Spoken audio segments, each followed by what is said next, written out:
Arigato. Hindi, joke. Wait lang, bakit yung buko? Hindi ko siya bet. So, hindi bagay sa akin. Wait. Listen ko. More kami sa handmade. Handmade. Wait, sa isip ko to. Wait, i-search nyo na lang kasi sa Google. Huwag nyong itanong kasi hindi ko din alam. Nahina nung net, guys. Wait lang. College kasi walang pake. Like, independent ka na. Huwag ka kasing umasabi. Sobrang maarte talaga ako. Ang iyong heart. Share lang ako. Hey guys, what's up? So, I'm back. Hi. Arigato. So, for this vlog guys, agad-agad, intro agad-agad. So, ayan.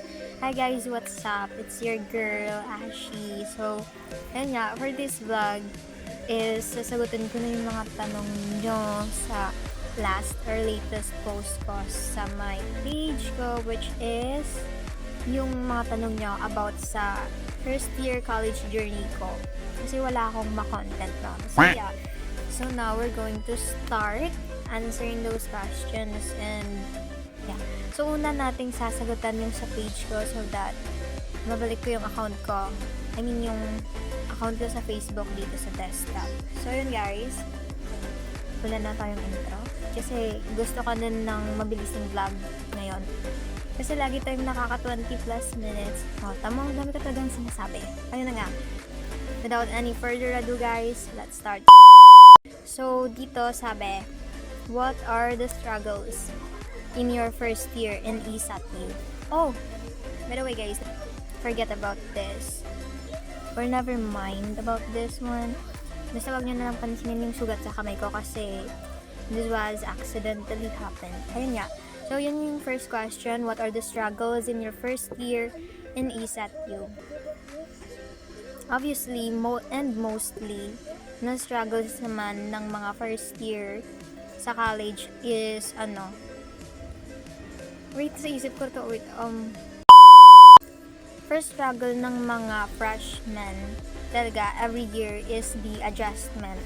So, everyone naman is nagsa-struggle kapag bago ka lang kasi sa isang place or institution, talagang mahihirapan kang mag-adjust. Lalo pag may nakasanayan kang ginagawa sa isang place or sa isang bagay. So, parang ang hirap lang mag-adjust sa first year college ko kasi yung biyahe, basta yung pang araw-araw, parang ang hirap mag-adjust kasi hindi ako sanay sa mga ganon. Sobrang layo, tapos hindi ka sanay sa sobrang daming tao, and then marami kang makikitang hindi mo kilala, and hindi mo din naman lahat kasi nakakausap. So, parang struggle yun for me.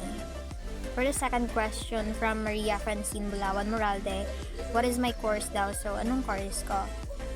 My course is Bachelor in Industrial Technology, major in Architectural Drafting. So, if i-define ko by myself yung course ko, it is a course or program which, joke, hindi ko alam kung ano talaga, pero joke.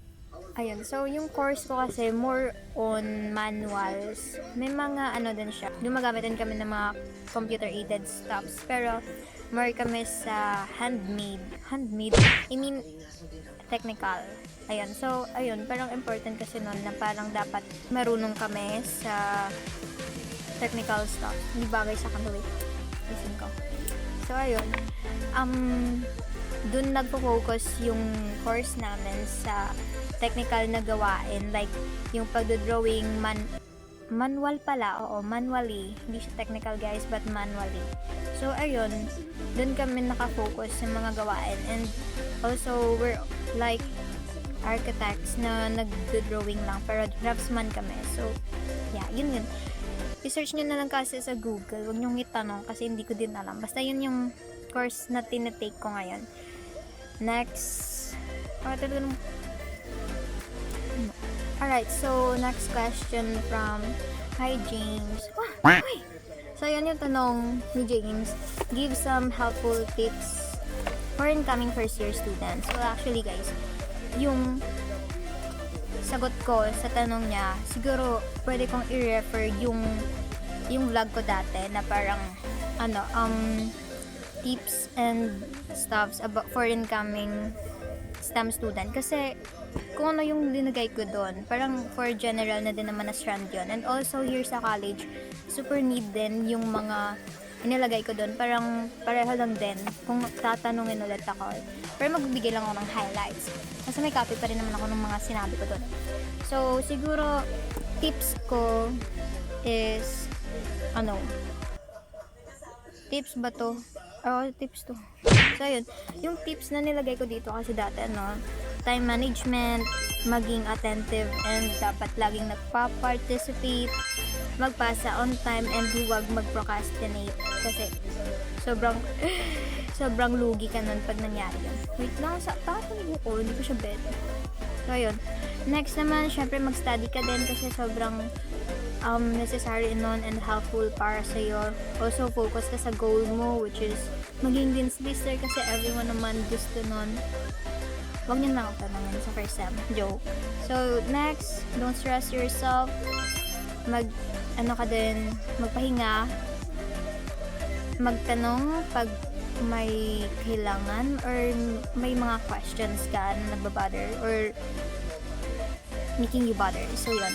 Also, be independent kasi sa college kailangan independent ka na. Huwag ka kasing umasabi kasi hindi mo masasabing lahat is nasa side mo. So, you should be independent by yourself. Like, pag bibili ka ng food mo, kailangan mag-isa ka na lang kasi hindi naman lahat susunod sa'yo. Hindi kagaya dati na you have your friend or friends na sasamahan ka anywhere you go. So, sa college kasi walang pake. Like, kung aalis ka, edi go, pakaba namin sa'yo. Parang ganun. Parang hindi man ganun. Depende sa kaibigan mo. If you have circle of friends na parang gusto ka din nila. Parang close kayo. Pero meron din kasi na parang, syempre, kakakilala nyo lang. So, hindi talaga ganun ka, parang yung bond. So, yeah. Also, be positive and bawal nega kasi kailangan talaga positive ka. Bawal yung nega sa college.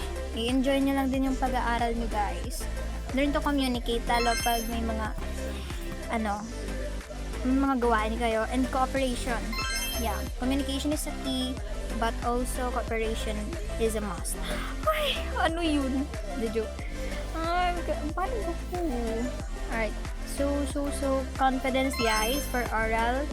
And, for oral recitation, kailangan nyo ng confidence. And also, sa pagsasagot, it is really necessary. Kasi, it shows kung gaano ka passionate. Uy, passionate. So, yun, makinig ka din sa lectures. Also, develop a habit of reading kasi importante din yun na dapat nakikinig ka sa mga lesson nga, sa mga lessons nyo, ganun. Habit of reading, tapos makinig sa lesson. Ano yun? Alright, so reading pala.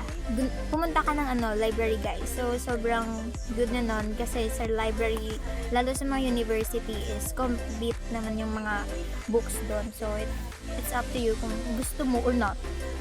Next, some subjects are connected to each other. So, ayun, like sa amin, yung architectural namin is, syempre, pwede mo siyang i-connect sa structural, also sa industrial. Pero basta connected lang sila. Yung major mo, parang connected lang sila sa isa't isa. So, yeah. And don't pressure yourself. Nasabi ko na ito kanina. Din pala, avoid cramming. Take down notes is a must, guys. Take down notes talaga. Mag-advance study ka ngayon kung hindi ka pa college. Basta yun, guys. So, next question, mahirap po ba mag-archi? Well, hindi po ako architecture student, pero architectural drafting. So, medyo pareho lang din naman sila, and I can say na mahirap siya kung hindi ka marunong mag-drawing and wala kang background sa field na tinitake mo kasi grabe yung hassle and struggle na mafe-feel mo while taking the course. So, dapat talaga mag-advance study ka na, lalo pag alam mo yun yung papasukin mong path and yun yung course mo. Pero mahirap siya, lalo pag hindi ka marunong sa ganyang field. So, sobrang hirap. Pero para sa akin yung course namin, easy lang siya, lalo kapag magaling ka sa drawing and sa ibang bagay. Pero, depends. Wait, punta muna ako sa main account ko. Mahina nung net guys. Wait lang. Hey guys, I'm back. So, here naman sa main account ko, yung tanong, ano pong struggles na na-encounter mo po during first year college? Curious lang kasi incoming first year student po ako. So, yun nga po, yung so yun, sabi ko na kanina, yung adjust, yung pag-adjust, and also, ano pa pwede maging struggle? Siguro yung biyahe, kapag malayo yung bahay mo dun sa university or sa college na papasukan mo. So, yun yung mga struggles for me. Also, yung time. Kasi kailangan mo bumangon ng maaga, mag-ayos, and then mabiyahe ka pa. So, sobrang struggle, literal na struggle po yun sa lahat ng mga umuwi pa sa bahay. Lalo probinsya, like me. So, yun. Share ko lang. So, ayun. Next question. Ba't ganito yung question nyo? So, ito talaga yung isa sa mga iniiwasan ko kapag may patanong ako ng mga vlog. Kasi ayoko yan ng ganitong type ng tanong. Pero okay lang naman. Pero hindi ako sanay sumagot ng ganito kasi ang bata ko pa parang to. Ayun, so yung tanong, marami rin po bang cute guys at sumusubok na i-conquer ang iyong heart? No, cute naman. Ang iyong heart. So, ayun. Cute guys. Kung sa cute guys, parang okay lang. Meron naman hindi ko alam kung ilan. So, pero, meron namang sumusubok. Pero, sobrang hirap ko kasing, parang maging ka-talking stage. Sobrang OA ko and sobrang maarte talaga ako kasi hindi pa naman ako into that kind of stuff sa buhay and hindi yun yung parang tawag dito. Hindi yun yung priority ko pero okay naman siya. I mean, okay lang din naman na itry nila pero hindi kasi talaga ako nag-accept right now nung mga ganyan. So, na-reject ko po silang lahat. Ay, ganda yan. Joke lang. Hindi pa nga maayos ng kubi. Joke. So, yun nga. Parang hindi talaga ako into that kind of thing.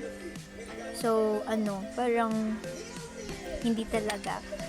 Na-conquer, walang may nakakonquer, pero may nakakausap naman, pero hindi siya nagtatagal kasi parang susuko lang din kasi agad sila kasi sobrang sama ng ugali ko. Sobrang sama. Hindi naman masama, parang minsan kasi hindi na ako nagre-reply. Ano mo yun? Yung parang hindi siya ghosting. Parang ganun lang, pero hindi siya ghosting kasi okay naman yung last convo before nag-end talaga. So, okay lang. Parang ayaw ko talaga ng mga question na ganito kasi ang dami kong story na hindi ko masabi kasi ayoko siyang story. Pero maybe soon. So, yun lang.